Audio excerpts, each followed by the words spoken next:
Hi, and welcome to this presentation on Montessori language development principles and supporting multilingualism. My name is Gabrielle Kotkov, and I'm so glad you're here. Before we begin, a little bit about me. I'm a native of New York City, and I'm an AMI-trained 3 to 6 Montessori guide. I have a background in TESOL, which stands for Teaching English to Speakers of Other Languages, also known as ESL or EFL, and I'm a Fulbright English Teaching Assistant Grant alumna. I've taught in schools in New York City, London, Italy, and Austin, Texas, and now I am an early years lead guide with the Guidepost Montessori Virtual School. I'm the founder of Multilingual Montessori, a website, Instagram, and soon-to-come podcast where I share resources and inspiration for raising bilingual and multilingual children. Today I'm going to share some information about language acquisition in children under the age of 6 and strategies we can use to support the development of reading and writing, as well as the acquisition of multiple languages. The first plane of development. Dr. Maria Montessori defined 4 planes of development in the life of the child, from birth to adulthood. The first plane of development goes from 0 to 6 years old, a time in which children are sensorial learners. They use all of their senses to learn about the world around them and form the foundation of their personality. This time is marked by tremendous physical and psychological growth. Children are very interested in facts and reality as they strive to understand the world around them.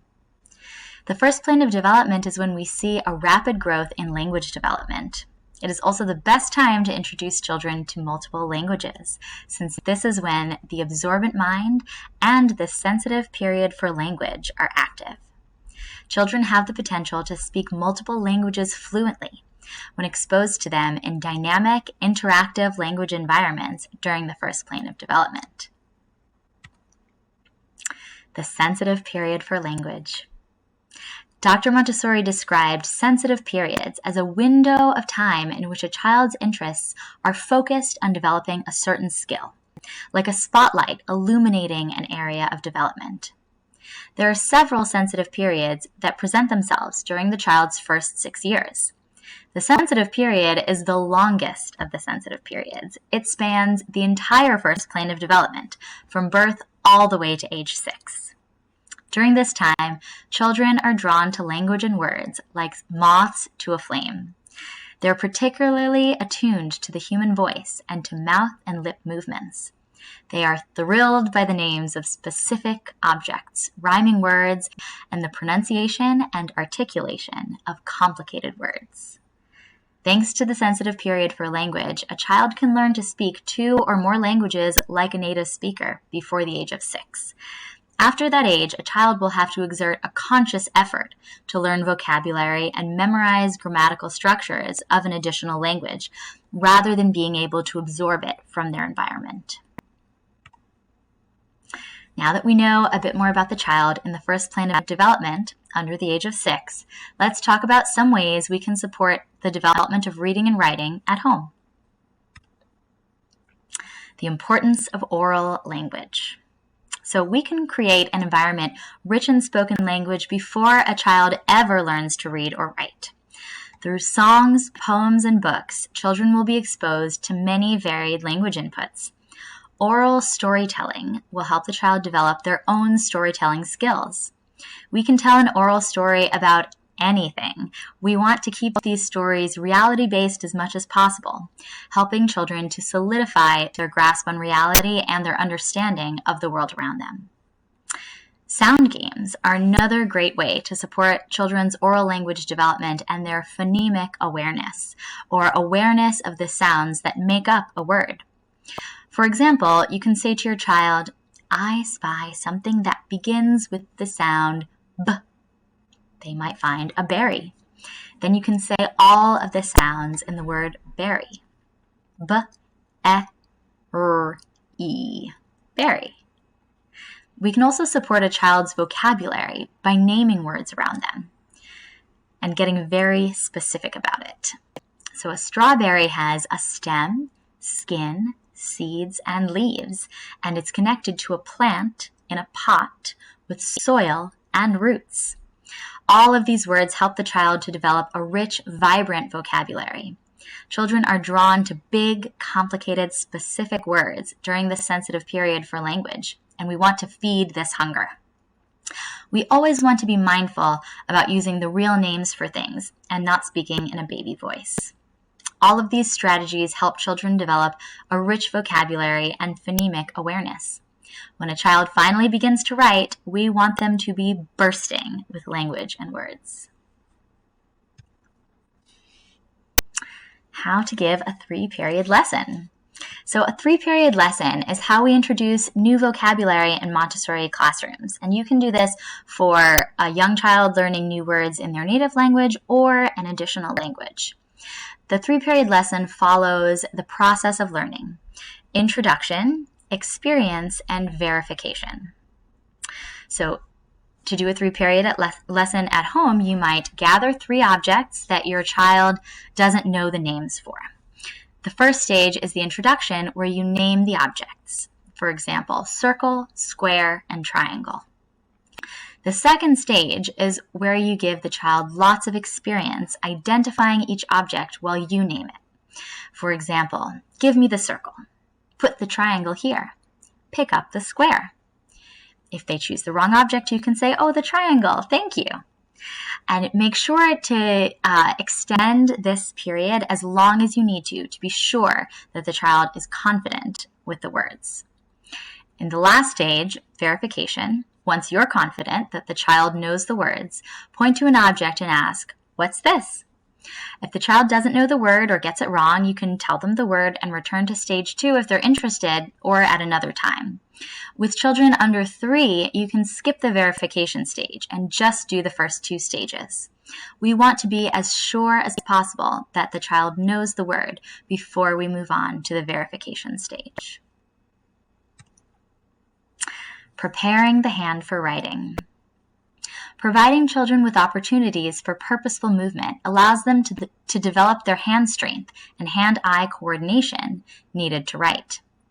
Before they ever pick up a pencil to write, they can prepare their hands for this momentous task through the activities of daily life, or as we refer to them in Montessori, practical life. Cutting, mixing, folding, pouring, scrubbing, polishing, zipping, buttoning, washing, and sweeping are all examples of activities that provide opportunities for developing hand strength and hand-eye coordination. And unlike adults, children take great delight in undertaking these activities. Allow time for your child to do things on their own, and beware of over-helping. Let your child do as much as they want to on their own, and expect they'll do what you know they're already capable of. This might require allowing extra time for the child to complete a task that you could do in seconds, like putting on shoes. A good rule is to try to offer as much help as necessary and as little help as possible. Strong hands make writing easier and more enjoyable. Through lots of practice and a variety of fine and gross motor movements and practical life activities, children will develop the hand strength needed to hold and write with a pencil. This diagram shows us the development of the pincer grasp in a young child. When a child first picks up a pencil or crayon, they usually grasp it with a cylindrical grasp, making a fist around the writing implement between the ages of 1 and 1.5. Then the child progresses to a digital grasp, still holding the writing utensil with all 5 of their fingers between the ages of 2 and 3. Then the child progresses to a modified tripod grasp, in which they hold the pencil between their fingers and thumb, but still use most of their fingers to hold it steady between the ages of 3.5 and 4. Finally, between 4.5 and 7, the child will develop a refined tripod grasp, in which they hold the pencil between their thumb and first 2 fingers. Writing before reading. In Montessori schools, children learn to write before they learn to read. Here's why. Writing begins with oneself, with one's own thoughts. The writer thinks of what they want to say, drawing on words they already know. They listen for the sounds in each word and string together the symbols or letters for those sounds. Reading is the interpretation of someone else's thoughts. In order to read, one must know each letter sound, fuse the letters together to make a word, attach a meaning to each word, and finally string the words together for context. Reading requires both analysis and synthesis, and is a more complex mental process than writing. The reader does not know what message the author is trying to convey. A written message is a puzzle to be decoded, sound by sound, word by word, and then interpreted as a whole. Dr. Montessori observed that when taught before reading, writing becomes a joyous activity of self-expression for the young child. By waiting until the child can write, a similar explosion into reading will occur spontaneously and naturally. The Moveable Alphabet. The Moveable Alphabet is the first writing material that children work with in the Montessori classroom. Once they know many of the letter sounds, they work to put them together to make words, allowing them to have the experience of writing before they necessarily have the hand strength to hold a pencil and form letters on a piece of paper. Then, once they have spent a lot of time writing words and then sentences and are comfortable writing on a piece of paper, they can transcribe what they've written on the movable alphabet onto a piece of paper, as we can see a child doing here. And Dr. Montessori wrote that a child's work with the movable alphabet is study in the true sense of the word. It entails an exercise of the intellect, freed from mechanical activities, and is not held down by the need to imitate letters in writing. The intellectual energy employed in this new interest can therefore be expended without weariness on a surprising amount of work. Letter sounds, not names. In Montessori classrooms, you'll hear letters being called by the sounds they make instead of by their names. For example, the letter B is called B, not B. This might seem confusing, but it actually makes learning to read and write much easier for a young child. This, of course, only applies to languages like English that don't call letters by the sounds they make. By calling each letter by the sound it makes, the child is able to easily blend letters together to form words without getting confused by the letters' names. All letters, even vowels, make only one sound when the child first learns them in the Montessori classroom. For example, to read the word bat, a child must know the letter B sounds like B, the letter A sounds like A, and the letter T sounds like T. Knowing the letter names B-A-T does not help the child sound out the word. Knowing the letters as B, A, T helps the child sound out the word and blend the sounds together. Be careful not to put an sound at the end of consonants. The letter B is B, not B. The letter M is M, not M. By focusing on the sounds the letters make, we eliminate the extra challenge of remembering the letter sound and its name, and reading and writing will come much more easily to a young child. What about spelling? A common stereotype about Montessori children is that they're bad spellers, and I would say also a misconception. While we eventually do encourage proper spelling, it's true that when we first teach children to write in non-phonetic languages like English, we don't focus on spelling. When children first learn to write, they sound out words based on the letters they hear. They've learned to identify letters by the sounds they make. Initially, each vowel is associated with just one sound. For example, the letter A makes the sound like the beginning of the word apple. But the letters A-I together make the sound A like train. They also make the sound in the words day and cake, even though those all have different spellings.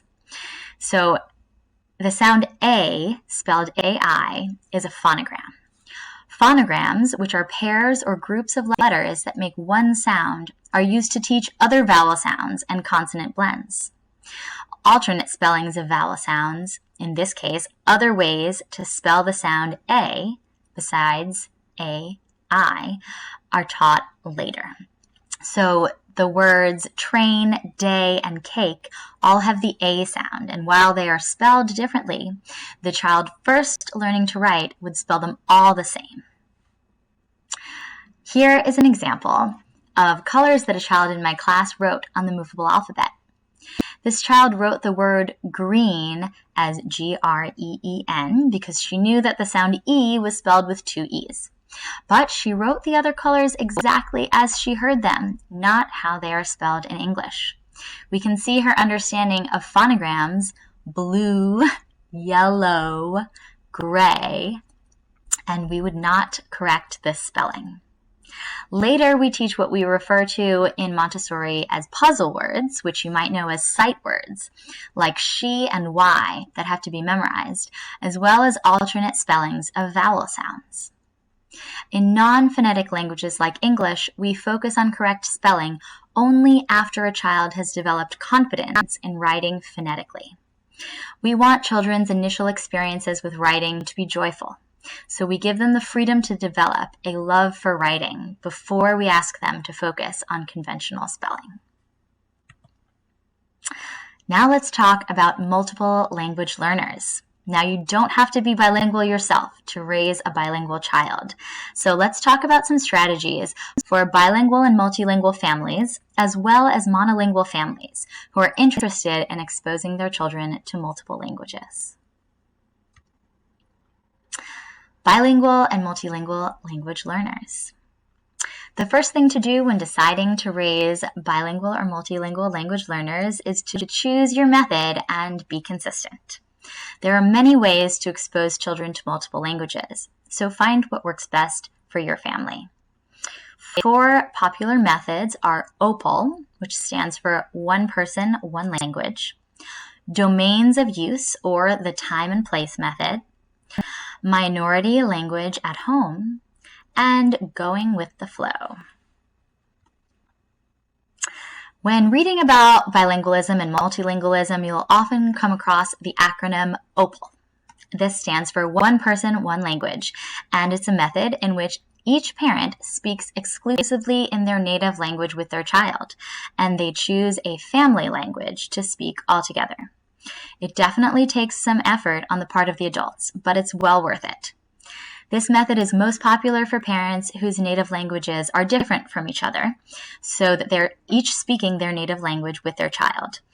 Of course, if you speak another language comfortably enough to speak it exclusively with your child, you can absolutely use this method with a language that isn't your mother tongue. So OPOL is the most well-known method of raising bilingual children when parents don't share a native language, but it's not the only method. Domains of use, also known as the time and place method, is another popular approach. So what do you do if one or both parents speak multiple languages and want the child to have exposure to all of them? When do you speak each language? Some families use a method called domains of use, in which they choose times and or places to use each language. For a family living in the U.S., in which both parents also speak Spanish and French, perhaps they don't speak their partner's native language fluently, but that's okay. It might look something like this. They speak English outside of the home, Spanish at home during the week, and French on the weekends and on vacation. The children might also have a Spanish-speaking babysitter and attend a weekly French playgroup. Or maybe they speak English outside of the home and Spanish in the morning and afternoon and French in the evening. So these are only a few examples of what the domains of use approach could look like, and it will be different for each family. Minority language at home. What do we mean when we say the majority or minority language? The majority language is the predominant language spoken in the child's community, the language they hear at a supermarket, on the playground, and unless they're in a bilingual or language immersion school, then this is the language that they will hear at school. The minority language is the language the child will not be exposed to outside of their home or family. This might be the language spoken by one or both parents within the home, or a parent's second language that they're sharing with their child. It could also be a language spoken to the child by a caregiver. It's very important to support the minority languages within the home, especially if the child won't get much exposure to that language in their wider community. It's not necessary to speak to a child in the majority language in preparation for starting school, even if they're not exposed to it at home. They'll pick it up quickly from their environment. So minority language at home is a strategy that some families use in order to support the minority language and make that the exclusive language of their home. Going with the flow.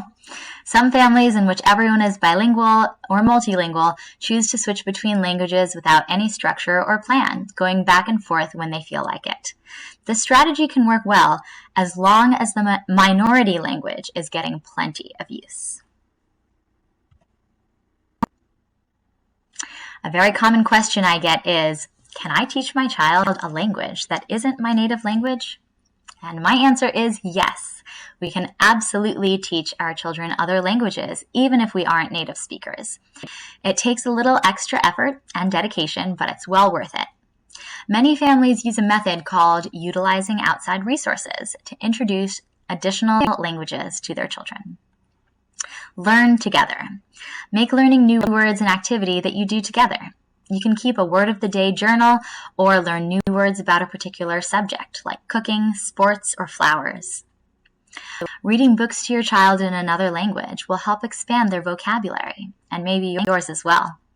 Listening to audiobooks provides a great opportunity to expose your child to native accents. Use the domains of use or time and place method.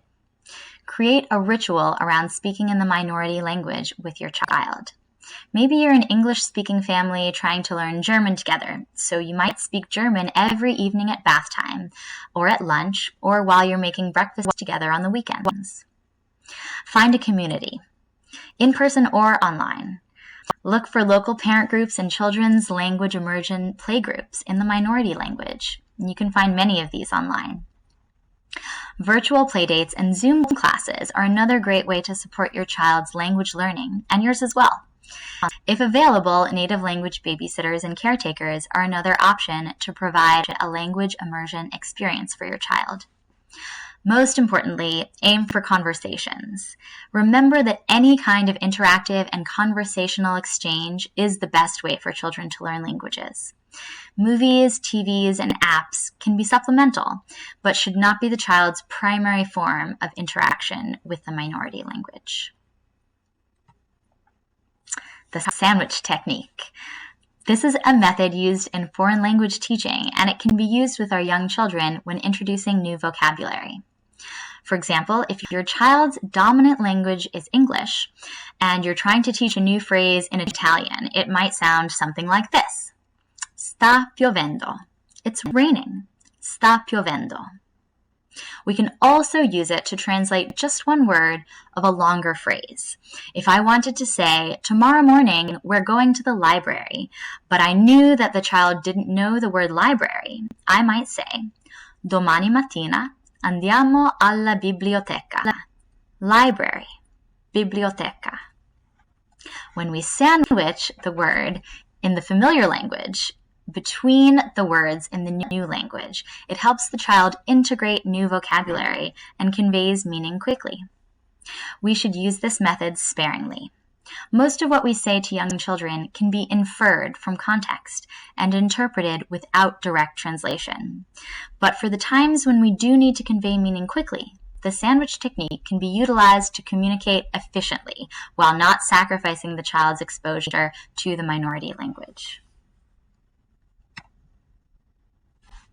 So I'd like to leave you with a few more strategies for supporting the development of reading and writing at home.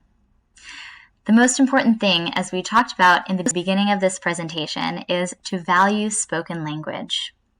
Engaging your child in rich conversations will help develop their confidence, ideas, vocabulary, and grasp of language structure.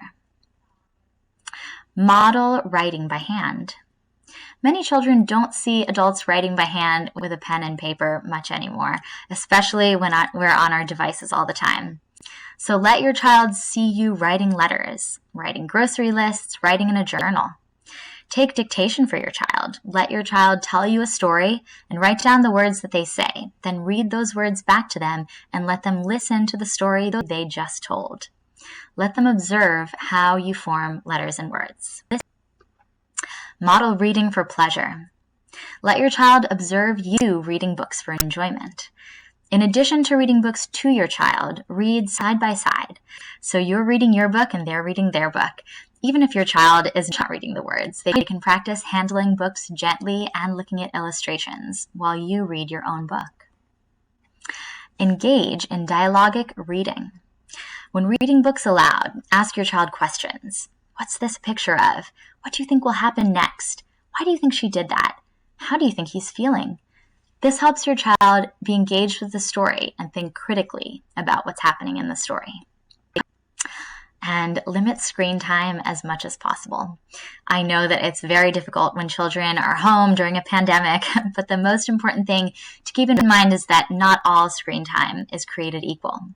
Children need interactive language experiences in order to develop oral language. So this goes for their first language and any additional languages. So monolingual children and multilingual children really need interactive language experiences in order to develop their oral language skills.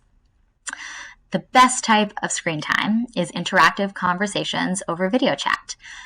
TV shows and apps can't replicate human interaction and conversation. When you allow your child screen time, keep in mind that interactive screen time is much more preferable to passive screen time. Well, thank you so much for joining this presentation on supporting language development in children under the age of 6. I hope that it was informative and helpful for you wherever you are in your bilingual or multilingual journey. And if you haven't considered exposing your child to another language yet, I hope to have sparked some inspiration to do so in the future. You can find me, Gabrielle, on Instagram at multilingual.montessori and at multilingualmontessori.org. You can also contact me with any questions at info@multilingualmontessori.org. And thank you again for joining me today.